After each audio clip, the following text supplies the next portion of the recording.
Hello ಎಲ್ಲರಿಗೂ ನಮಸ್ಕಾರ. ಇವತ್ತು ಸ್ವಿಸ್ ಚಾರ್ಡ್ ಅನ್ನು ಕುಕ್ ಮಾಡ್ತಾ ಇದ್ದೀನಿ. ಇದು ತುಂಬಾ ಆರೋಗ್ಯಕ್ಕೆ ಒಳ್ಳೆಯದು. ಇದು ಗ್ರೀನ್ ವೆಜಿಟೇಬಲ್ ಆಗಿದೆ.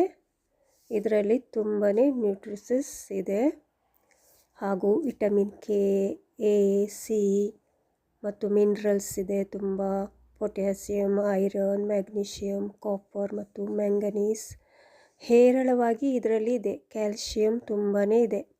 ವಿಟಮಿನ್ B6 ಕೂಡ ಇದರಲ್ಲಿದೆ. ಇದು ಬೋನ್ಸ್ಗೆ ತುಂಬಾ ಒಳ್ಳೆಯದು. ಇದು ಆರೋಗ್ಯಕ್ಕೆ ತುಂಬ ಒಳ್ಳೆಯದು. ಈಗ ಇದು ಹೇಗೆ ಕುಕ್ ಮಾಡೋದು ಅಂತ ನೋಡೋಣ. ನಾನು ಬಿಳಿ ಭಾಗ ಸಪ್ರೇಟಾಗಿ ಮಾಡ್ಕೊಂಡಿದ್ದೀನಿ.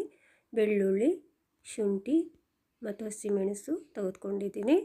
ಇದು ಬಿಳಿ ಭಾಗ ಮತ್ತು ಇದು ಗ್ರೀನ್ ಭಾಗ. ಇದು ದೊಡ್ಡ ದೊಡ್ಡ ಎಲೆಗಳಾಗಿರ್ತವೆ. ತುಂಬ ರುಚಿಯಾಗಿರ್ತದೆ ಪಲ್ಯ ಮಾತ್ರ. ಈಗ ಸ್ವಲ್ಪ ಎಣ್ಣೆ ಕಾವಲಿಗೆ ಹಾಕಿಕೊಂಡು ಶುಂಠಿ ಮತ್ತು ಬೆಳ್ಳುಳ್ಳಿ ಹಾಕಿ ಸ್ವಲ್ಪ ಹೊತ್ತು ಫ್ರೈ ಮಾಡ್ಕೊಳ್ಬೇಕು. ಚೆನ್ನಾಗಿ ಸ್ವಲ್ಪ ಹೊತ್ತು ಫ್ರೈ ಮಾಡಬೇಕು. ಸ್ವಲ್ಪ ಹಸಿಮೆಣಸು ಕೂಡ ಸೇರಿಸ್ತಾ ಇದ್ದೀನಿ. ಅದು ಕೂಡ ಸ್ವಲ್ಪ ಹೊತ್ತು ಫ್ರೈ ಮಾಡಿ.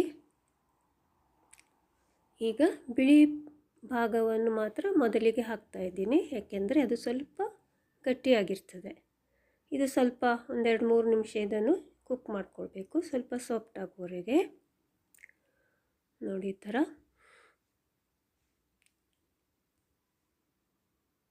ಈಗ ಇಷ್ಟಾದರೆ ಸಾಕು. ಈಗ ಹಸಿರು ಭಾಗ ಕೂಡ ಸೇರಿಸ್ತಾ ಇದ್ದೀನಿ. ಇದು ಕೂಡ ಹಾಕಿ 1-2 ನಿಮಿಷ ಚೆನ್ನಾಗಿ ಮಿಕ್ಸ್ ಮಾಡಬೇಕು.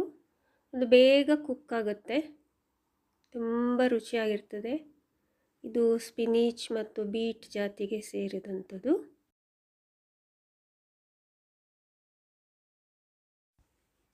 ಈಗ ಒಂದು ಬೌಲಿಗೆ 2 ಟೀ ಚಮಚದಷ್ಟು ಕಾರ್ನ್ ಫ್ಲವರನ್ನು ಹಾಕಿ ಸ್ವಲ್ಪ ನೀರು ಹಾಕಿ ಕಡ್ಕೊಳ್ತಾ ಇದ್ದೀನಿ. ಇದು ನಿಮಗೆ ಬೇಕಾದರೆ ಮಾತ್ರ ಸೇರಿಸ್ಬೋದು, ಬೇಡದಿದ್ದರೆ ಇಲ್ಲ. ಚೆನ್ನಾಗಿ ಕರ್ಡ್ಕೋಬೇಕು. ಈಗ ಈ ಥರ ಇದನ್ನು ಕರಡಿ ಒಂದು ಬದಿಗೆ ಇಡಬೇಕು. ಇದು ಬಿಲ್ಕುಲ್ ಆಪ್ಷನ್ ಇದೆ. ಈಗ ಇಲ್ಲಿ ನೋಡಿ ಎಷ್ಟು ಬೆಂದರೆ ಸಾಕು. ಇದು ಸಲಾಟರನ್ನು ಉಪಯೋಗಿಸ್ತಾರೆ. ಈಗ ಸ್ವಲ್ಪ ಉಪ್ಪು ರುಚಿಗೆ, ಕಾಳುಮೆಣಸಿನ ಪುಡಿ, ಸ್ವಲ್ಪ ಜೀರಿಗೆ ಪುಡಿ ಹಾಕಿ ಚೆನ್ನಾಗಿ ಮಿಕ್ಸ್ ಮಾಡಬೇಕು. ಜೀರಿಗೆ ಪುಡಿ ಕೂಡ ಆಪ್ಷನಲು. ಈಗ ಸ್ವಲ್ಪ ನಾನು ಚೈನೀಸ್ ಸಾಲ್ಟನ್ನು ಸೇರಿಸಿದ್ದೀನಿ. ನಿಮಗೆ ಬೇಕಾದರೆ ಸೇರಿಸ್ಬೋದು, ಇಲ್ಲಾಂದರೆ ಹಾಗೇ ಮಾಡ್ಬೋದು. ಈಗ ಚೆನ್ನಾಗಿ ಒಂದು ಸಲ ಮಿಕ್ಸ್ ಮಾಡಿ ಕರಡಿಕೊಂಡ ಕಾರ್ನ್ ಸ್ಟಾರ್ಚನ್ನು ಅದರಲ್ಲಿ ಸೇರಿಸಬೇಕು. ಸೇರಿಸಿ ಸ್ವಲ್ಪ ಹೊತ್ತು ಬೇಯಿಸಬೇಕು.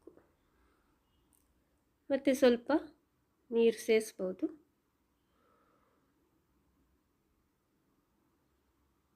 ಇದು ಚೆನ್ನಾಗಿ ದಪ್ಪ ಸಾಸ್ ಥರ ಆಗುತ್ತೆ, ಅದಕ್ಕೆ ಸೇರಿಸಿದ್ದು. ಸ್ವಲ್ಪ ಮತ್ತೆ ನೀರನ್ನು ಸೇರಿಸ್ತಾ ಇದ್ದೀನಿ. ಕೂಡ ಹಾಕಿ ಚೆನ್ನಾಗಿ ಕುದಿ ತರಿಸಿ.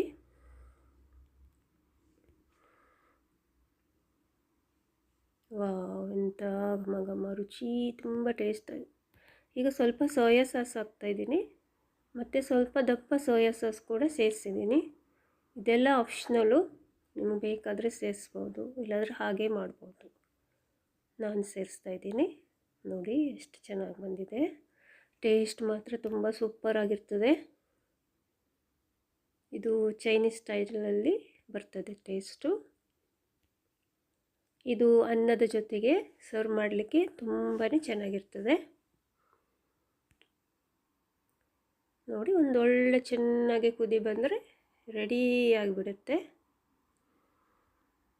ಆಲ್ಮೋಸ್ಟ್ ರೆಡಿಯಾಗಿದೆ.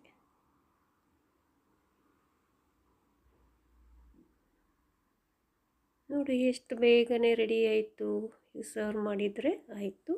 ಬೇಕಾದರೆ ಸ್ಪ್ರಿಂಗ್ ಆನಿಯನನ್ನು ಕಟ್ ಮಾಡಿ ಹಾಕ್ಬೋದು. ರೈಸ್ ಜೊತೆ ಸರ್ವ್ ಮಾಡಿ. ತುಂಬ ರುಚಿಯಾಗಿರ್ತದೆ, ತುಂಬ ಹೆಲ್ತಿಯಾಗಿದೆ.